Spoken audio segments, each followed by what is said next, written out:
Sir నమస్కారం. బాగున్నారా? బాగున్నా. ఎలా ఉంది మీ ప్రయాణం అంతా? చాలా బాగుంది. మీరు ఎప్పుడు జెడ్పీ చైర్మన్ కావాలి? 2001లో కానీ మిస్ అయింది. ఎందుకు అట్లా? ఎస్సీ జనరల్ అవ్వాల్సింది లేడీ అవటం వల్ల నాకు ఛాన్స్ మళ్ళీ ఇప్పుడు ఎస్సీ జనరల్ లో జడ్పీటీసీగా నేను పోటీ. కంకిపాడుకు ఒక్కోసారి మీ మిస్సెస్ కూడా 2013లో ఎస్సీ మహిళ సర్పంచ్ గా పోటీ చిన్న నేరోలో. అంటే గల కారణం అసలు ఓటమికి గల కారణం ఏంది? కారణం ఏంటంటే టీడీపీ అప్పుడున్న కాంగ్రెస్ ప్రభుత్వం టైఅప్ అయ్యి వైఎస్ఆర్ ని వాడగొట్టాలని వాళ్ళ అంతర్గత చేయటం వల్ల 200 జనరల్ గా టీడీపీ కాంగ్రెస్ ఒకటి కాదు కదా అని. కానీ ఇక్కడ లోకల్లో స్థానిక సంస్థలు వాళ్ళు కలిశారు. సింబల్ లేని ఎలక్షన్ లోకల్ గా వాళ్ళు. సో కొంత బాధ ఉండవచ్చు. మీది మొదటి నుంచి రాజకీయ కుటుంబం? మా పెదనాన్న గారు కోటయ్య గారు 68లో సమితి కోఆప్షన్ మెంబర్ చేసి, అప్పుడు సమితిలు ఉండేది 68లోనే మెంబర్ చేశాడు. బై బర్త్డే మా ఫ్యామిలీ తాత ముత్తాతలు కానీ కాంగ్రెస్, తెలుగుదేశం వచ్చినా కూడా మేము పార్టీలు మారటం ఫస్ట్ నుంచి కాంగ్రెస్. తర్వాత మీ ఫాదరా? మా ఫాదరు వ్యవసాయ, మా పెదనాన్న గారు మా అన్నయ్య గారు రాజకీయాల్లో ఉండేవాళ్ళు. మీరు యాక్టివ్ ఉన్నారు? నేనే యాక్టివ్ గా. పిల్లలు? అవును, పిల్లలు. మా పాప బీఫార్మసీ చేసి మ్యారేజ్ అయింది.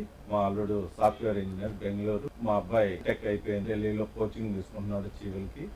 మా మూడో పాప బీటెక్ అయిపోయింది, బ్యాంక్ కోచింగ్ తీసుకుని టెస్ట్ లై రాస్తాను. సెటిల్డ్ వీళ్ళు, పెద్ద సెటిల్డ్ అయింది. సో ఇక మీకు ఏం పని లేదు ఈ రాజకీయ పని? అంతే, రాజకీయం వ్యాపారం. అంటే జనరల్ గా మీరు ఏం వ్యాపారం చేసేవారు? నేను డైరీ బిజినెస్ చేశాను. తెలంగాణ కూడా బాగా తిరిగినట్టుంది కదా? తెలంగాణ తిరిగాను, అవుట్ ఆఫ్ స్టేట్ కూడా, కర్ణాటక, తమిళనాడు, హర్యానా నుంచి కూడా. గేదెలు తీసుకొచ్చేదా? ఇక్కడ సప్లై చేయటం. సప్లై లాభసాటిదేనా? మరి లాభసాటి ఉండదు, ఒక్కొక్కసారి నష్టము రకరకాల స్థితులను బట్టి జస్ట్ అవుతూ అలా అలా బండి నడుపుకొస్తాం. ఇప్పుడు జనరల్ గా చాలా అంటే ఇది ఒక అందరి టాక్ కూడా, డబ్బు ఉంటే తప్ప ఏది రాజకీయాల్లో పనిచేయరంటారు. ఇది నిజమేనా? లేదండి, కొంత చంద్రబాబు నాయుడు వచ్చినాకే డబ్బు ప్రభావం ఎక్కువైంది. అంతకుముందు కాంగ్రెస్ కమ్యూనిస్టులు ఉన్నప్పుడు ఎవరో డబ్బును ఓట్లేసేది. ఈ తెలుగుదేశం వచ్చినాక రామారావు అయ్యాం పోయినాక 1995 నుంచి డబ్బు ప్రవాహం ఎక్కువైంది. చంద్రబాబు కానుండే అంటే మీకు ప్రతిపక్ష పార్టీ కాబట్టి ఆయన మీద మేము ప్రతిపక్షంగా ఛానళ్ళు ఉన్నాం. చంద్రబాబు 3 సార్లు ముఖ్యమంత్రి అయ్యాడు.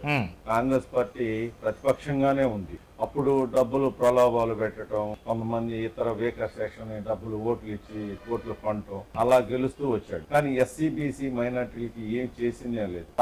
బీసీ పార్టీ పుట్టుకనే బీసీలను కైవసం చేసుకోవడం కదా వాళ్ళ ఉద్దేశం టీడీపీ. అప్పుడు ఏమైందంటే రామారావు ఉన్నప్పుడు బీసీలు నా వెన్నుముక, బీసీల పార్టీ అని చెప్పి అన్నాడు. ఇప్పుడు లేదా? ఇప్పుడు బీసీలకి అసలు ఎక్కడ ఉందండి? బీసీ లేదు. ఇప్పుడు అంతా ఓసీలకే. ఎక్కడున్నా ఇప్పుడు జనసేనలో గాని బీజేపీలో గాని ఇతను పార్టీ నుంచి వెళ్ళినటువంటి వలస పారాషూట్ బ్యాచ్ అంటారు, వాళ్ళకు కూడా వీళ్ళనే సీట్లు ఇప్పించాడు ఇండైరెక్ట్. ప్రజెంట్ 2024 ఎలక్షన్ లో ఇప్పుడు ఆయన అంతా డబ్బున్న వాళ్ళకి. సార్ మీరు ఎప్పుడు కాంగ్రెస్ నుండి వైసీపీకి వచ్చారనుకోవచ్చు? ఎప్పుడు వచ్చానంటే, నేను రాజశేఖర రెడ్డి గారు చనిపోయినాక జగన్మోహన్ రెడ్డి గారు ఓదార్పు యాత్ర చేస్తానంటే సోనియా గాంధీ చెయ్యొద్దు, అన్నని పిలిపించమంటే ఆయన మీరు నా దగ్గరకు వచ్చి ఓదార్చారు మా అమ్మ మా ఫ్యామిలీని, నేను కూడా ఆ కుటుంబాల దగ్గర ఓదార్స్తానంటే ఒప్పుకోలేదు. ఇదంతా యాత్ర సినిమాది కదా? యాత్ర సినిమా మొన్న వచ్చింది సార్, ఇది 2009లోనే జరిగింది కదా. కాబట్టి జగన్మోహన్ రెడ్డి ఎప్పుడైతే కాంగ్రెస్ పార్టీ రిజైన్ చేశాడో, వైఎస్ రాజశేఖర రెడ్డి దేవుళ్లాగా ఆరోగ్యశ్రీ గాని, ఫీజు రియంబర్స్మెంట్ ఏది తీసుకున్నా, రైతు భరోసా గాని ఇవన్నీ చేసి ప్రజల గుండెలో ఉండిపోయాడు. ఆ ఫ్యామిలీకి అన్యాయం జరిగిందని కాంగ్రెస్ పార్టీని వదిలేసి వైసీపీలో జాయిన్ అవటం జరిగింది. మీకు తగిన ఆదరణ దొరికింది అనుకోవచ్చా? అనుకోవచ్చు.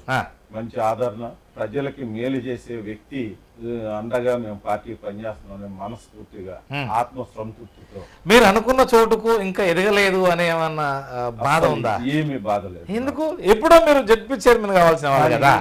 అది రిజర్వేషన్ అవ్వాలి. లోకల్ బాడీస్ అంటే కంటిన్యూగా ఉండదు. ఇప్పుడు అసెంబ్లీ అనుకోండి, జనరల్ ఏదో 15 సంవత్సరాలకి 20 సంవత్సరాలకు ఒకసారి బైఫర్కేషన్ జరిగింది. ఈ లోకల్ బాడీస్ లో 5 సంవత్సరాలకు ఒకసారి రిజర్వేషన్ మారుతా ఉంటాం. ఇప్పుడు నేను ఎస్సీ జనరల్ అయింది 2001లో అయింది, మళ్ళీ 2021లో వచ్చింది ఎస్సీ జనరల్, అంటే 20 సంవత్సరాలు. 20 సంవత్సరాలు రాకపోతే నాకు ఆ ఛాన్స్ రాదు. అందుకని నేను ఇప్పుడు అసంతృప్తి గాని బాధ గాని పడలేదు. నేను ప్రజలకి ఇప్పుడు రాజు తలుచుకుంటే దెబ్బల కొదవ అంటారు కదా, ఎస్సీఏకి అంటే ఏంది ఓపెన్ లో కూడా ఇవ్వచ్చు కదా, తప్పేంది? ఇయ్యొచ్చు. కానీ వాళ్ళు ఏమంటారండి, పార్టీ నాయకులు గాని అధిష్టానం నిర్ణయాన్ని బట్టి ఉంటది. ఓసీల్లో వేస్తే ఓసీల్లో మీరే వేసి, ఎస్సీల్లో మీరే వేసి, అన్ని మీరే పోటీ చేస్తే మా ఓసీలకి అవకాశం ఎప్పుడు ఏంది? అదేమన్నా రాసి పెట్టుకున్నదా? ఏమన్నా రిజిస్ట్రేషన్ చేసుకున్నారా వాళ్ళు? ఏమన్నా ఇప్పుడు ఏంటంటే మీరు అన్నారు ఆర్థిక బలం ఉండాలి, అంగ బలం ఉండాలి. జనరల్ అనుకోండి, ఈ రిజర్వేషన్ కమ్యూనిటీస్ ఓసీలతో పోటీ పడలేదు. ఆర్థిక పరంగా సామాజికంగా చాలా మంది మీరు అన్నారు కాబట్టి, మీరు ఓపెన్ అయింది కాబట్టి జన నిష్పత్తి ప్రకారంగా సీట్లు గాని ఉద్యోగాలు గాని ఇంకెంత కాలం పట్టవచ్చు రావడం? ఇప్పుడు స్టార్ట్ అయిందండి. జగన్మోహన్ రెడ్డి లాంటి సీఎం వస్తే వీకర్ సెక్షన్ అంటే లేడీస్, అంటే ఇప్పుడు ఒక 50% వర్గాలకు అట్ ద సేమ్ టైమ్ బీసీలకు ఇచ్చాడు. ఇక్కడ ఇవాళ బీసీలకే గానీ ఎస్సీలకు కానీ తానే అన్నాడు ఈ మాట, నేను కాదు. 200 సీట్లు 75 ప్లస్ 25 ఎంపీ సీట్లు మొత్తం 100 సీట్లు మేము బీసీలకు ఇచ్చామని చెప్పాడు. ఇప్పుడు ఏమంటానంటే నేను ఇప్పుడే స్టార్ట్ అయింది ఏంటి, అంత ముందున్న పాలకులు గత ప్రభుత్వాల్లో ఎలక్షన్ వస్తే అదేం చేస్తాం వాగ్దానాలకే మిగిలిపోయి ఎవరు కూడా సమీకరణలు చేయలేదు. మీరేం చదువుకున్నారు? నేను ఇంటర్ కంటిన్యూ చేశాను. అంటే సమాజం మీద మీకు ఒక పట్టు ఉంది. ఏ ప్రభుత్వం వచ్చినా మాది పేదల ప్రభుత్వం అంటది. అవును, ఆ ప్రభుత్వం అత్యంత అంటే గెలిచేంత వరకు. కానీ మరి పేదోళ్ళు ఇంకా ఉన్నారంటే దాని అర్థం ఏంది? పేదోళ్ళు ఉన్నారంటే గత పాలకులు మాటలు చెప్పారు కానీ ఆ పేదరికాన్ని పోగొట్టలేకపోయారు. సో టీడీపీ చేయండి, వైసీపీ చేసింది ఏంటి? టీడీపీ చేసింది ఏంటంటే వాళ్ళు చెయ్యండి మాటలు చెప్పి ఆ కులాలకి ఏమైతే అవసరమో, సపోజ్ విద్యా వైద్యం గాని ఆర్థికంగా గాని ఈ మూడు సామాజికంగా వాళ్ళు ఈక్వాలిటీని ఒప్పుకోరు. ఇక్కడ ఉన్న వాళ్ళు ఇక్కడ తీసుకురారు. ఆదరణని తాత్కాలికమైన, ఇప్పుడు గౌడ గీత కార్మికులు ఉంటే మోపులీయటం, అదే యాదవులు ఉంటే నాయి బ్రాహ్మణులు ఉంటే కత్తెర ఇవ్వటం, అలా చేయటం తప్ప వాళ్ళకి నిర్దిష్టమైనటువంటి పిల్లల చదువుకోవటానికి కానీ, వాళ్ళకి మంచి స్కూల్స్ గాని, మంచి వైద్యం గాని, లేకపోతే ఒక ఆర్థికంగా నిలబడటానికి వాళ్ళ కుటుంబాన్ని ఆదుకోవటానికి సపోజ్ అమ్మఒడి, విద్యా దీవెన, విద్యా కానుక, ఊరు ముద్ద ఇలాంటి. అలాగే ఈ రోజు జగన్మోహన్ రెడ్డి గారు వచ్చినాక ఇంగ్లీష్ మీడియం బైజూస్ అని ట్యాబ్లు 8th క్లాస్ వాళ్ళకి పిల్లలకి మంచి యూనిఫామ్, మిడ్ డే మీల్స్ అన్ని కూడా సక్రమంగా, అలాగే వైద్యశాలలో. సరే, మీకు ఒకటి చూపెడతాను. ఇది మేనిఫెస్టో 2014 టీడీపీది. ఎందుకంటే మీరు అన్నారు కాబట్టి నేను అంటున్నాను. ఇక్కడ ఇది మీ మేనిఫెస్టో, మీ వైసీపీ. అంటే మీరు మేనిఫెస్టో 3ది కూడా చూస్తాను, ఎందుకంటే మీకు కనీస అవగాహన ఉంది కాబట్టి. ఇది రాజ్యాంగం, ఓకేనా? ఈ మూడిట్లో ప్రధానంగా ఒక రాజ్యాంగం ఉన్నప్పుడు కూడా అయినప్పటికీ ఇంకా ఆయా పార్టీలు వాళ్ళ మేనిఫెస్టో పెట్టుకుంటాయి. ఇంప్లిమెంట్ ఎందుకు చేయాలి అసలు? మరి ఇంప్లిమెంటేషన్ చేయట్లేదంటే వాళ్ళకున్న ఉద్దేశాలు వేరు, ప్రజల్లో చెప్పేది వేరు. ఓట్ల రాజకీయం అని ఆ టయానికి తాత్కాలికంగా ప్రజలకి అవగాహన లేక, అవేర్నెస్ లేక, వెనకబడతనం వల్ల వాళ్ళ మాయపుచ్చి వాగ్దానాలు చేసి ఆ 4 రోజులు ఏంటి డబ్బు పంచి ఇంకా చాలా ప్రలోభాలకి గురి చేసి అంతేగాని ఇప్పుడు చంద్రబాబు నాయుడు 2014లో మేనిఫెస్టోలో రైతు రుణమాఫీ చేస్తాను అన్న, రైతు అన్న నువ్వు రూపాయి కట్టొద్దు, నీ ఇంటికి బంగారం వచ్చేస్తుంది, అప్పు తీరిపోద్ది, నీ పొలం డాక్యుమెంట్స్ వచ్చేస్తాయి, నీ ఇంటికి ఏమీ కట్టొద్దు, రూపాయి కూడా కట్టొద్దని, అలాగే డోక్రా అక్క చెల్లెళ్ళకి నేను రుణమాఫీ చేస్తాను అని చెప్పేసి మోసం చేసి వాళ్ళకి గవర్నమెంట్ వచ్చిన తర్వాత ఫస్ట్ సంతకం నేను రైతు వెళ్ళిపోయింది కదా, బ్యాంకు వాళ్ళు వేలాలు వేసారు కదా, పసుపు కుంకుమ అని చెప్పేసి తలాకు 3,000, 4,000, 5,000 ఎలక్షన్ ఉందనగా నెలలో అప్పుడు వేస్తే వీళ్ళేం చేశారు, చంద్రబాబు మోసగాడు దగ్గాకూర్ అని చెప్పేసి అతనికి 23 సీట్లు పరిమితం చేసి జగన్మోహన్ రెడ్డికి 151 సీట్నిచ్చి బ్రహ్మాండమైన మెజార్టీతో సీఎం చేశాడు. మరి ఇప్పుడు చేసినాక ఇప్పుడు వైసీపీ చూపెట్టినటువంటి మేనిఫెస్టో ఇంప్లిమెంట్ అయిందా? డెంపరేట్ గా అయింది. 99% ఇంప్లిమెంటేషన్ చేశాడు. దానిలో ముఖ్యంగా నవరత్నాలని పెట్టి ఏంటి విద్యా కానుక, వసతి దీవెన, మరి రైతు భరోసా, ఇవన్నీ చేస్తూనే చెప్పన పథకాలు కూడా కాపు నేస్తం, ఆసరా, చేయూత అని మాట తప్పకుండా నేను వస్తే నేను ముఖ్యమంత్రి అయితే 4 విడతలుగా మీ మాఫీ చేస్తాను. డ్వాక్రా మహిళ అక్క చెల్లెలకి ఇచ్చి 4 సార్లు ఆసరా వేసి వాళ్ళ రుణాలను రద్దు చేసి. సో ఇక్కడ మెయిన్ పాయింట్ అసలు మనము చూస్తే విద్య, వైద్యము ఇదొకటి. మరెందుకు టీడీపీ కానీ జనసేన కానీ దుమ్మెత్తి పోస్తుండ్రు రాక్షస పాలన అంతం కావాలని? రాక్షస పాలన అనేది మీడియా వరకే. రాక్షస పాలన అనేది చంద్రబాబు టైంలో, తెలుగుదేశం టైంలో సరిగి హరిజన వాళ్ళ మీద దాడులు చేసి వాళ్ళకి ఓట్లు వేయలేదని ఇల్లు తగలబెట్టి బాలింతల్ని, చిన్నపిల్లల్ని, ముసలి వాళ్ళని ఎమ్మడబెట్టి బరిసెలతో పొడిచి తొంగుబద్దలు వేసినటువంటి 85 జూలై 25వ తారీఖున కారంచేడు, నీరుకొండ, పదిరకొప్పం, వెంకటకృష్ణాపురం ఇలాంటి గ్రామాల్లో హరిజన్స్ కాంగ్రెస్ వేస్తున్నారని వాళ్ళ ఇళ్ల మీద దాడులు చాలా ఉద్యమాలు దళితుల్లో ఈ విధంగా జరగటం. ఆ రోజున కాంగ్రెస్ ఉందంటే, కమ్యూనిస్ట్ ఉందంటే ఏ రోజు పేదవాళ్ళ జోలికి వెళ్ళలేదు, పేదవాళ్ళని ఎవరిని ఇబ్బంది పెట్టలేదు. కానీ భూస్వాం పార్టీ, తెలుగుదేశం పెత్తందారుల పార్టీ వచ్చిన తర్వాత దగ్గుపాటి సించురామయ్య లాంటి వాడు కారంచేడులో హరిజన వాళ్ళని దహనం చేస్తే దాని మీద ఉద్యమం సీరియాల్లో తలదాచుకొని, అలాగే నీరుకొండలో శిబిరం వచ్చేసి మంగళగిరి దగ్గర ఎన్నో దారుణాలు చేశారు. వాళ్ళు అసలు చెప్పేది ఒకటి, పెత్తందారుల పెత్తనమే తప్ప అసలు పేదవాళ్ళకి, ఎస్సీ, బీసీ, మైనార్టీ ముక్కులకి ఏ న్యాయం చేయలేకపోయారు. అంటే ఇప్పుడు కార్పొరేట్ శక్తులు పెత్తందారు అంతా ఒక పక్క అయ్యారు, పేద బడుగు బలహీన వర్గాలు ఒక పక్క అయ్యారు. అందుకేనా జగన్మోహన్ రెడ్డి గారు ఒక స్లోగన్ అందుకున్నారు, అన్నారు నా బీసీ, నా ఎస్సీ, నా మైనార్టీ. నేను మా నాన్నగారు 2 అడుగులు వేస్తే నేను 4 అడుగులు వేస్తాను. మా నాన్నగారు ఫోటో పక్కన నా ఫోటో పెట్టుకునేటట్టు నేను పరిపాలన చేస్తాను అని చెప్పి పేదోడికి ఉన్నోడికి యుద్ధం మీరు సిద్ధమేనా అని చెప్పేసి ఈ సిద్ధం సభలు, బస్సు యాత్రలు, రాబోయే కురుక్షేత్రం పేదలకి ఎన్నికల కురుక్షేత్రం, పేదలకి పెత్తందారులకు ఫైట్. ఇది నేను ఈ భారతదేశంలో దమ్మున్న లీడరు సీఎం ఎవరంటే జగన్మోహన్ రెడ్డి. Why not 175? ఇది సాధ్యమేనా? నెంబర్ 1.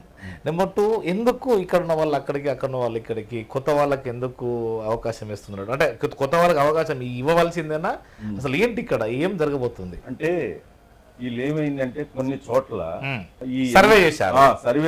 అలాంటి ముందే చెప్పింది కదా, ఒక 2 years ముందేమో ఆయన, నేను సర్వే చేస్తా, మీరు గడప గడపకి వెళ్ళండి, అక్కడ మీకున్న లోపాలను సరి చేసుకోండి, ప్రతి ఇంటికి వెళ్ళి ఏ పథకాలు వచ్చినాయి, వాళ్ళకి రాకపోతే ఎందుకు రాలేదని ప్రతి కుటుంబాన్ని మీరు తిరిగి వాళ్ళతో మాట్లాడి మీ నియోజకవర్గంలో నీ గ్రాఫ్ పెంచుకోండి, లేకపోతే నిర్దాక్షిణ్యం మీ సర్వేలో మీకు వచ్చిన రేటింగ్ను బట్టి నేను సీట్లు మార్చాల్సి వస్తుంది, దీనిలో నన్ను మళ్ళీ తర్వాత బాధపడొద్దు అని చెప్పేసి ముందే చెప్పాడు. 3 రివ్యూ మీటింగ్లో 3 మీటింగ్లో చెప్పాడు. అయినా వీళ్ళు పోలేదు. అందుకే మార్పు వాళ్ళు అశ్రద్ధ చేశారు, ప్రజా సమస్యలు తెలుసుకోలేదు, అందుకే మార్పు. ఇక్కడ ఎలా ఉండబోతుంది? పెలమలూరులో జోగి రమేష్ అనే అతను మినిస్టర్ గారు ప్లస్ ఇక్కడ 63% జోగి రమేష్ ఉంటే ప్రజెంట్ సర్వేలో ఆ బోడే ప్రసాద్ అనేవాడికి 37%. బోడే ప్రసాద్ గెలుతారంటారు కదా. బోడే ప్రసాద్ ఎందుకు గెలుస్తాడు? గతంలో అతను చదువు లేదు, సర్టిఫికేట్ కోసం 10th క్లాస్ దొంగ ఎగ్జామ్ రాపించాడు. బోడే ప్రసాద్ రాయాల్సిన ఎగ్జామ్ ఎల్ఐ రాసి అక్కడ ఇన్విజిలేటర్ నువ్వు ఎవరు అంటే నువ్వు బోడే ప్రసాద్ ఏంటంటే అది పెద్ద ఇష్యూ అని. కాల్ మనీ, సెక్స్ రాకెట్, భూ కబ్జాలు, బ్రాహ్మణుల భూములు కబ్జా చేసి అధికారాన్ని అడ్డం పెట్టుకుని ఒక్క సంక్షేమం లేదు, ఒక అభివృద్ధి లేదు, ఒక రోడ్డు లేదు, ఒక డ్రైనేజ్ లేదు. 2014 నుంచి 2019 వరకు ₹1 పని చేయకపోతే ఇవాళ జగన్మోహన్ రెడ్డి ఎక్కిన తర్వాత ఆ రోడ్లని పాడయ్యి మీరు పని చేయలేదు, రోడ్లు వేయట్లేదని నెపం 19లో వచ్చినటువంటి జగన్మోహన్ రెడ్డి మీద అభాండాలు వేస్తున్నారు తప్ప నువ్వు 14 నుంచి 19 వరకు ఇదిగో నేను అడుగుతున్నా, నువ్వేం చేసావు? నిన్ను ఎందుకు గెలిపిస్తారు ప్రజలు? చంద్రబాబు దారిలోనే నువ్వు నడిచావు. చంద్రబాబు ఏ విధంగా అయితే రుణమాఫీ చేస్తాను, అది చేస్తాను అన్నాడు, ప్రత్యేక హోదా తెస్తానని చెప్పి ప్రత్యేక ప్యాకేజీ కోసం రాజీ పడిపోయి కేంద్రం కట్టాల్సినటువంటి పోలవరం ప్రాజెక్టు నేను కడతానని వాళ్ళ తబేదారులకి కాంట్రాక్టుల మీద అడ్వాన్సులు ఇచ్చేసి ఈ రోజుకి ఆ పోలవరాన్ని ఏటీఎం లాగా వాడుకున్నారనే సాక్షాత్తు పిఎం నరేంద్ర మోడీ చంద్రబాబును అన్నాడు. ఏంటి అలా చంద్రబాబు అభివృద్ధి నిరోధకుడు మాయ మాటలు చెప్పి అది 3 సార్లు ఎక్కిన సీఎంకి ఎగ్జాంపుల్ తీసుకుందాం.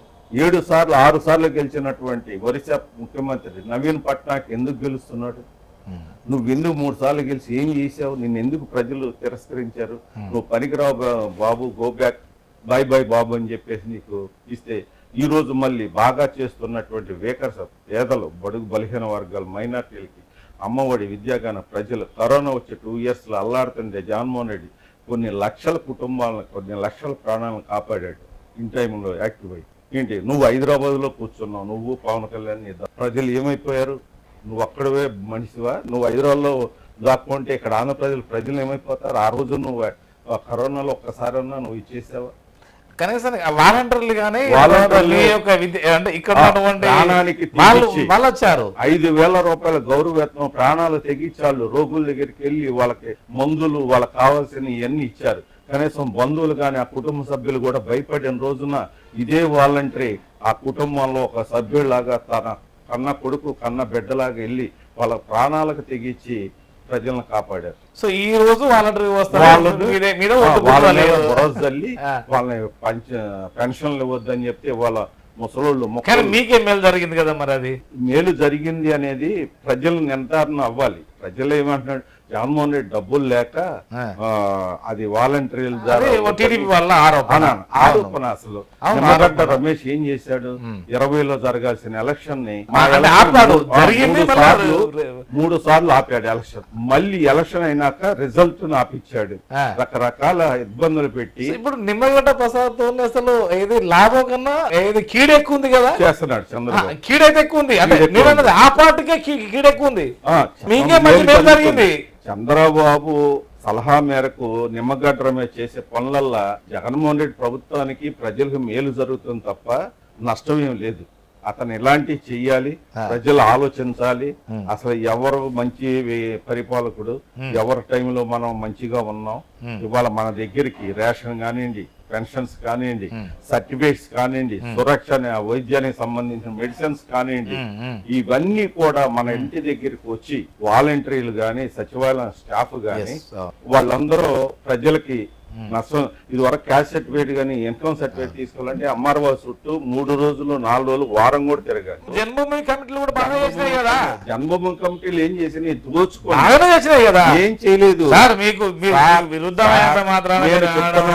జన్మభూమి కమిటీలో ఒక పేదవాడికి పెన్షన్ రావాలంటే 70 రూపాయలు 200 మీ ఊర్లో ఎవరన్నా చస్తే నీకు వస్తుందని చెప్పి వాళ్ళు ఎవరొకరు చచ్చిన తర్వాత వాళ్ళకి ఇష్టమైనటువంటి పార్టీ వాళ్ళకి లంచాలు ఇచ్చిన వాళ్ళకి జన్మభూమి కమిటీలు తప్ప ప్రజలకి, పేదవాళ్ళకి, నిజమైన అర్హులకి ఎవరికి జన్మభూమి కమిటీలు ఏం చేయలేదు. సార్ ఇవన్నీ అంటే ప్రజలు గుర్తు పెట్టుకుంటారా? మరి పెట్టుకోండి ఖచ్చితంగా. ఇప్పుడంతా డబ్బు ఏమీ లేదు.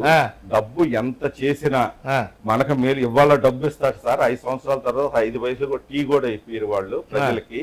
ఈ డబ్బులు తీసుకుంటారు, జగన్మోహన్ రెడ్డిని గెలిపించి మళ్ళీ 2వ సారి సీఎం చేస్తారు. బోడే ప్రసాద్ గెలుస్తాడు, మంత్రి గారు ఓడిపోతారని సర్వే అంటున్నారు. ఇది ప్రధానంగా ఏది ప్రతిపక్ష ఆరోపణ. ఇది ఇవాళ ఎగ్జాంపుల్ తీసుకుంటే బోడే ప్రసాద్ అనే అతను 10,000 చిల్లరతో వాడిపోయాడు. ఈసారి 25,000 ఓట్ల చిల్లరతో బోడే ప్రసాద్ కట్టుకోవటం కాదు. జగన్మోహన్ రెడ్డి అనే ఒక ముఖ్యమంత్రి పేదలకు చేసినటువంటి సంక్షేమం, అభివృద్ధి ఈ రాష్ట్రంలో జోగి రమేష్ గారు ఏం చేశారు? జోగి రమేష్ గారు గృహ నిర్మాణ మంత్రిగా పెడలో ఎక్కడ ఉన్న మైలవరం నుంచి పెడను వెళ్ళి 2 సార్లు గెలిచాడు. ఒక వ్యక్తి పొరుగు చోట 2 సార్లు గెలవటం అంటే అతను చేసిన పని, అతను చేసినటువంటి సర్వీసు, సేవ ఉదాహరణే అతనికి గెలుపు గీటురాయి. ఇవాళ పెనంలూరులో జోగి రమేష్ అని అతను 25,000 పైన చిలుకు ఓట్లతో మెజార్టీతో బోడే ప్రసాద్ ని ఓడగొడుతున్నాడు. ఇది జడ్పీటీసీ బాకిబాబుగా చెప్తున్నాడు. అయ్యో. ఇది గుర్తు పెట్టుకోండి. ఎందుకంటే మీ జడ్పీటీసీలు అందరూ మీ ఎంపీలు అందరూ ఒకటయ్యారా? అని కాదు, మరి? ప్రజలంతా ఒకటయ్యారు. పెత్తందారులను ఓడకొడతాకి కంకణం కట్టుకున్నారు. ఎప్పుడు ఎలక్షన్ వస్తుందా, మే 13వ తారీఖు ఎప్పుడు వస్తుందా, ఫ్యాను గుర్తుకి జగన్మోహన్ రెడ్డి ఇవాళ మనకి 26 సార్లు బటన్ నొక్కాడు, మనం 2 బటన్లు నొక్కుదాం, ఒకటి ఎంపీకి ఒకటి ఎమ్మెల్యేకి. Why not 75, why not 25. 26 సార్లు గెలిస్తే అంటే 26 సార్లు బటన్ నొక్కిండు. అవును, మీరు 2 సార్లు నొక్కుతాం అని ప్రజలే నిర్ణయించి మేము వెళ్ళిన ప్రతి ఊర్లో కూడా అయ్యా జగన్మోహన్ రెడ్డి రావాలి, మళ్ళీ ఆయనే సీఎం అవ్వాలి, మహానుభావుడు, మా బిడ్డలు మా బంధువులు ఎవరు. మీ రాజకీయ నేపథ్యం ఎలా ఉండబోతుంది అనుకోవచ్చు భవిష్యత్తు? నా రాజకీయ భవిష్యత్తు చాలా బాగుంది. ఇప్పుడు ముందు కూడా చాలా ఆశాజనకంగా ఉంది. వైనాట్ 175 మీరు కూడా బలపరుస్తున్నాను. ఏంటి మీ ధీమా? ఏంది మా ధీమా? ప్రజలకి జగన్మోహన్ రెడ్డి మాట తప్పడు, మనం ఏమని చెప్తుండే మీ జగన్మోహన్ రెడ్డి? అన్ని నేను వస్తే తప్ప ఈ రాష్ట్రంలో ఎవరూ మేలు చేయరు, బడుగు బలహీన వర్గాలకి. ఎందుకు ఇవాళకి ఏం చేశారు? ఏమి చేయలేదు కదా. ఇప్పుడు జగన్మోహన్ రెడ్డి 4 సంవత్సరాల 8 నెలల్లో ఏ ప్రతి కుటుంబానికి మేలు జరిగింది ఒకటే మీరు గుర్తుపెట్టుకోండి. నేను జగన్ అనే సీఎం మీ కుటుంబానికి మేలు చేస్తే నాకు ఓటేయండి, లేకపోతే నాకు ఇవ్వద్దు అని చెప్పి దమ్మున్న ధైర్యం ఉన్న సీఎం ఈ భారతదేశంలో ఎవరోనన్నా మీరు చెప్పగలరా? That is Jaganmohan Reddy, that is why not 175. అది మా ధీమా, మా నాయకుడు బలమైన. సేమ్ టైమ్ ఇప్పుడు మీరు అన్నట్టుగా ప్రతిపక్షాలు కూడా ఆ విధంగా ఛాలెంజ్ చేసి రావాలా? అసలు ఛాలెంజ్ చేసి రావాలా? రావాలి, డిమాండ్ చేస్తున్నా. మీకు దమ్ము లేక జనసేన, టీడీపీ పొత్తులు అదే పొత్తు పెట్టుకున్న వాళ్ళు బీజేపీ వల్ల నేను ఓడిపోయాను, మోడీ టెర్రరిస్ట్, మోడీకి భార్య లేదు, ఆయనకి అసలు వేస్ట్, నేను వెళ్తాం మోడీతో అలియన్స్ పెట్టుకోవడం వల్ల నేను వాడిపోయానని ఒకరోజు, మోడీ అంత గొప్పోళ్ళోడి, మోడీ దేవుడు అని కాళ్ళు పట్టుకుని కేసుల నుంచి బయటపడతాకి జైలుకి వెళ్ళకుండా రాబోయే కాలంలో మళ్ళీ నన్ను అరెస్ట్ చేసి జైలుకు పంపిస్తారు అని బీజేపీకి వెళ్ళి అమిత్ షా, మీరు కూడా ఫోటోలు చూసారు, కాళ్ళు పట్టుకోవటం, పవన్ కళ్యాణ్ పంపించి ఏదో రకంగా పొత్తు కుదుర్చని ఆయన బేరం పంపించటం, మళ్ళీ ఇండైరెక్ట్ గా కాంగ్రెస్ వాళ్ళ సపోర్ట్ తీసుకోవటం, ఇవన్నీ సూచికలు ఏంటంటే బలం లేక గెలవడలేడు, ప్రజలు నన్ను తిరస్కరిస్తారనే భయంతో. షర్మిల గారు రావడం వల్ల ఎవరికి మీద జరుగుతుంది? ఎవరికి? వైసీపీకే జరుగుతుంది. అంతేనా? అంతే. జగనన్న వదిలిన బాణాన్ని అని చెప్పి బై బై బాబు అనే స్లోగన్స్ ఎవరయ్యండి? షర్మిలయే కదా. చంద్రబాబు నువ్వేదో గవర్నమెంట్ లో వాటాలు అడిగి పబ్లిక్ ధనాన్ని గనుల్ని అడిగితే జగన్మోహన్ రెడ్డి ఇవ్వలేదనే నీ కక్ష. సరే ఏదేమైనా కానీ ఇక్కడ వైసీపీ జెండా ఎగరేస్తున్నాం. ఇదే 25,000 ఓట్ల మెజార్టీతో జగన్మోహన్ రెడ్డి మళ్ళీ సీఎం అవుతున్నాడు. ఇదే మా నినాదం, ఇదే మా ధైర్యం. రేపు ఒకవేళ వాళ్ళు అడిగినా కానీ జగన్మోహన్ రెడ్డి ఏ విధంగా అయితే ఓట్లు అడుగుతున్నాడో వాళ్ళు అట్లా అడగాలి. మళ్ళీ మేము గతంలో చేసే చంద్రబాబు దమ్ము ధైర్యం ఉంటే నేను గతంలో పరిపాలించినట్టు మళ్ళీ ఆ పరిపాలన తెస్తా, చంద్రబాబు పరిపాలన తెస్తానని దమ్ము ఉంటే అడగాలి, ఓట్లు అడగాలి. అంటే చంద్రబాబు గారు నేను చేసిన సంక్షేమం మీకు అందుతోనే ఓటేమనాలి అనాలి. ఇప్పుడు వైఎస్ జగన్ గారు అదే మాట అంటారు, మీ కుటుంబానికి మేలు జరిగితే నాకు ఓటేయండి అని జగన్ గారు అన్నారు. అలాగే చంద్రబాబు గతంలో నా పరిపాలన మీకు బాగుంది, మీ కుటుంబానికి నేనేమన్నా మేలు చేస్తే నాకు ఓటేయండి పబ్లిక్ లోకి రావాలి. చూద్దాం, రాబో కాలంలో కాలమే నిర్ణయిస్తుంది. నమస్కారం అండి.